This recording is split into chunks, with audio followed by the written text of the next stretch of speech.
ici un exemple de validation de méthode selon l'approche Six Sigma pour l'ALAT en unités par litre. On a répété 2 fois le matin et 2 fois l'après-midi un contrôle qualité interne.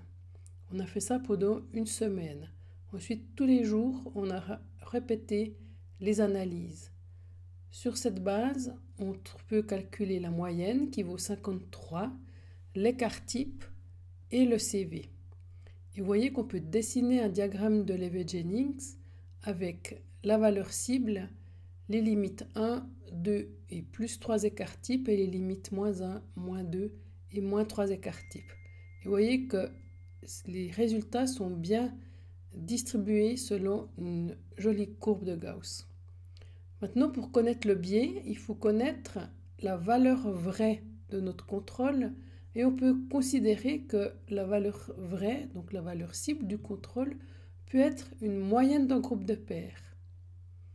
Donc je vais introduire ici, je vais simuler que la moyenne du groupe de pairs vaut 50.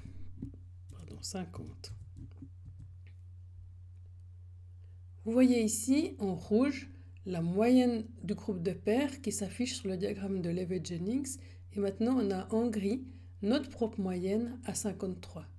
Je peux aussi maintenant déterminer, alors sur cette base, on peut calculer le biais absolu et le biais relatif.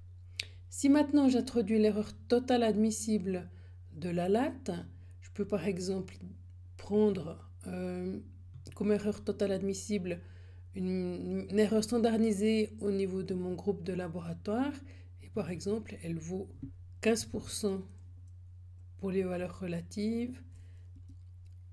Alors 15% et 5 unités par litre en dessous de 33,3. Vous voyez maintenant que les limites d'erreur totale admissible se sont dessinées sur mon graphique. Et maintenant qu'on a une erreur totale admissible, on peut calculer la capacité sigmamétrique de notre méthode et ainsi le taux d'erreur généré par notre méthode. Sur cette base, sur ce taux d'erreur, on peut calculer le nombre de faux résultats patients qu'on va rendre.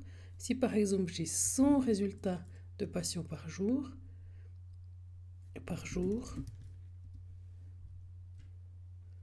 j'aurai un résultat de 0 faux résultats patients par jour pour une capacité sigmamétrique de 4,5. Donc pour moi, c'est tout à fait acceptable.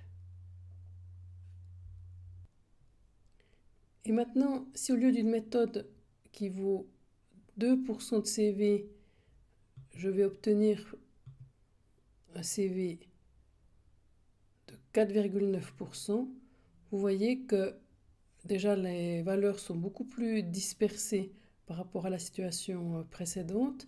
La capacité sigmamétrique de ma méthode descend à 2 sigma et pour 100 patients maintenant, j'aurai 30 résultats faux par jour et sans décalage de 1,5 écart type, j'aurai encore 4 résultats faux par jour.